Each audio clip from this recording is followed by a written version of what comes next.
Right. A lot of the Western support potentially depends on the presidential election. I just wonder what your thoughts were of what you've heard today and how important US contribution remains.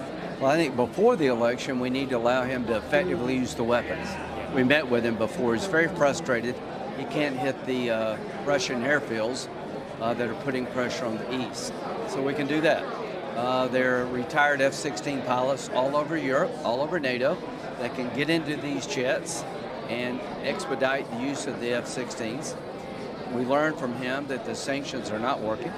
There's a lot of parts from all over the world going into the Russian military. Congress in September can up sanctions. Those are the things we can do before the election. After the election, I want to do a supplemental funding bill to help Israel. We have disasters at home have to be funded, and also more aid to Ukraine after the election, before the next president's sworn in.